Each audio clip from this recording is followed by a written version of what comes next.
Hello, this is Ashee from Crafting with Ashee and welcome to this card making tutorial. Today we're going to be playing with watercolour pencils and I have this lovely card here to share with you. I do love the gold frame on it. It just gives us a lovely bling and shimmer, just a lovely metallic to the watercolouring. And here we've got this gorgeous little tree house that I've watercoloured using our watercolour pencils and our watercolour painters. And watercolouring is one of my favourite ways to colour. I find it so therapeutic and relaxing. I could just sit there for hours playing with my pencils and my watercolour paints and such like. So today we're going to do some of that together.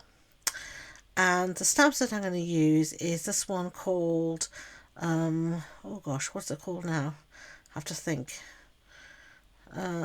Here we go, framed scenes, and you've got various scenes here. You've got the lovely lighthouse, you've got the bridge, you've got a little cottage, country scene, the treehouse that you can see. We're going to be doing the little bridge actually today, and you can see I've got this already on my block. Now we're going to be stamping using Stays On ink because we want to do watercolouring, so we need a permanent ink that's not going to react to water, and Stays On or any permanent ink will, like archival, will work perfectly for this. So I'm just inking my Stamp Up, and this is one of my red rubber stamps.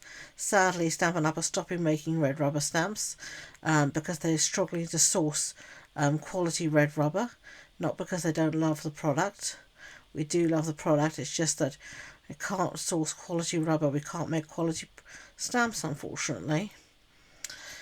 But here goes, I'm keeping my red rubber stamps that I've got because I absolutely adore them. So I'm just going to give it a good press down, make sure we get a really good impression there. Lift that up, perfect. And I should have said I am watercolouring on Fluid 100 watercolour paper. Now you do need to make sure you use a proper watercolour paper. If you use just that basic white, you'll find that the paper won't withstand water very well and will start to peel and flake and feather, and it won't be nice at all. So you need to use a good quality watercolour cardstock for these techniques. Right, so let's clean up our stamp as we've done. And we just use the simple chamois to do that, one of my favourite craft tools. Put that back in its little home there. Clear up our little bits and bobs here so that we can start to do our watercolouring. And as I said, we're going to watercolour using the watercolour pencils. So I need to remove my craft sheet, my grid paper, so that I don't get it wet. And I'm going to be using both sets of watercolour pencils. Stampin' Up have two sets, A and B, or 1 and 2, and I'm going to be using both sets to colour in this lovely little image. Now at the time I made this, the water painters were out of stock with Stampin' Up because our current provider has stopped making them. Thankfully Stampin' Up have been able to source a new provider, and so we can again offer our watercolour painters, which is really useful. So you can see here on mine, and here are my little spritz that I've got and all of my pencils. And I store them in my lovely little Hogwarts Harry Potter pencil case. So there are my water painters, and I'm going to take out one here, and you just put water in the barrel and then you squeeze and the water comes straight through. But we're going to start off with laying down the colour using our watercolour pencils, and then we will be blending that colour using our water painter, whatever you want to call it. You could use a watercolour brush, some sort of medium, you could even use a blender pen. But let's get on and do some watercolouring. Okay, so I'm just giving my pencil here a little bit of a sharpen so we're ready to go. And I'm just looking for my greens here. We have a few different greens, and I'm going to be using these, and you can see here I'm just laying down my first layer of colour. I'm just trying to stay within the lines. I'm not being too specific about how I do it. It'll all blend together. I tend to sort of colour in circles. It's just the way I was taught when I was little, and it's kept on like that. And I'm just going and colouring in all of these lovely little green bits using my lighter colour, and then I'm going in with a little bit of darker. I think I've got Granny Apple Green, Old Olive and Garden Green are the three greens I've got here. Now I'm sorry if my head is in the camera, I know it's not particularly pretty, but I tend to get quite close to my colouring when I do colour in, and that is hence is the reason here. And you can see here, as I said, I'm just going through and colouring everything green that's green, and I tend to do this, I go backwards and forwards between the colours. So now I'm just adding in some highlights or some, shadows, whatever you want to call it, using my darker garden green. And I will, when I blend everything, go back in again with some of these pencils and add more colour. Now I'm just using the technique here where I'm putting down all my colour first and blending it out. You could as well take your watercolour pen straight to the pencils and lay the colour down that way, and you'll see me doing that technique a little bit later. So now here I'm just going in and adding all the browns. I tend to do this, I go from one colour and do all of one colour and then move on to another colour. And here we go, I'm adding blue. Now these pencils are lovely, they go down onto the paper beautifully. You could use them just for normal colouring without having to do watercolour, and I will link a video at the end of this where I did colour a beautiful robin just using my pencils, and I blended them using the pencils, and I never added any water at all, and it still came out looking lovely. So it just shows you these pencils are very versatile, they're a great price point, and they're a great way for starting to colour without having to have a load of different supplies, and they're very forgiving as watercolouring. You can very easily get rid of mistakes, and anyone can be a beautiful artist using watercolours. They're extremely forgiving, and I find them very easy to blend. The key is to use the right paper if you want to do that. Now you can see I've put out all my colour. I'm going to go in with my watercolour pencil, my water painter, and all I'm doing here first is something I always do, is I'm adding a little bit of water to my mat so that I can pick that water up if I want to as well with my pen. And you see here I'm starting to blend all my colours here together, and this is when the magic really starts to happen. Just go in gently and start to paint. If you find you've oversaturated an area, then leave it and come back to it. You can see here I'm just doing this quickly, and then I'm just going to wipe off. I always have a rag next door to me, and I'm just going to wipe off the tip onto the rag. You can also squeeze water through the nib until it goes clear, and then you can move on to the next colour. So here we're just adding the blues,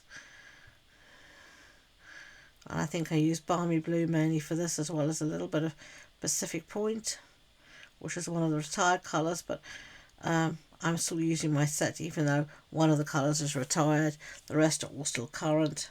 I wasn't buying a whole new set just for that. And you can see here I'm just laying down a wash to give it a little bit of sky, and of course down below for the water underneath the bridge.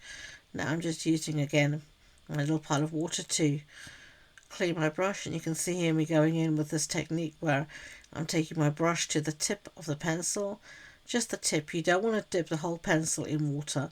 I had my first very watercolour pencils. There's a funny story. When I was a kid, I was very young, maybe 3 or 4 years old, and my mother bought me colouring pencils, and I don't think she realised they were watercolour ones. She'd just gone to the local stationery store and bought, and I figured out that they were watercolour ones, as any child would. But I had no idea how to use them. So you know what I did, don't you? I stuck the whole pencil in the water, and of course, the colour just flowed everywhere. It was an absolute disaster. So don't do that. Learn from my mistakes, and just take your paintbrush to the tip of the pencil. And the reason I'm doing this in some places is you get a very concentrated amount of colour doing it this way, and this allows you to add some really extra detail and little highlights, shadows wherever you want them, etc. And it just gives you a little bit extra control. The one thing about watercolour painting is, yes, you do have a lot of control, but as well, it's also the fun bit is how the water moves on the paper, how it catches in the dips and the swells of the paper. Because watercolour paper is not super smooth. It's usually rough, and the rough parts help the water move across the page, and it's what gives its distinctive texture and watercolour effect. So there we go. We have finished with our watercolouring, and you can see here I'm going to do a little bit of die cutting. So I'm going to cut my image out using the matching frames on the right, and then I'm going to put my piece of basic white through that embossing folder. Now I've got a standard card base here. This is Peck and Pie. So standard A6 card base, that's an A4 sheet cut in half and then folded in half. Then I've got a piece of basic white for the inside, and then on the outside I'm going to put that other piece of basic white that we put through the embossing folder.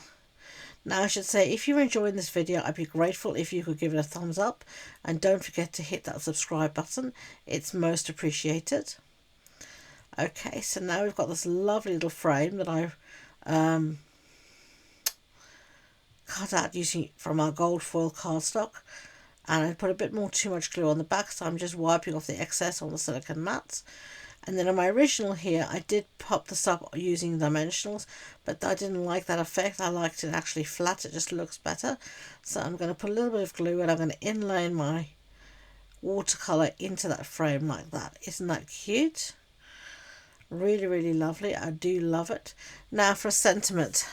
I'm going to use our sentiments from one of our ephemera packs, and this is the greetings for you, or greetings, I can't remember exactly what it is, but I'm going to go through this quickly and find a really nice greeting.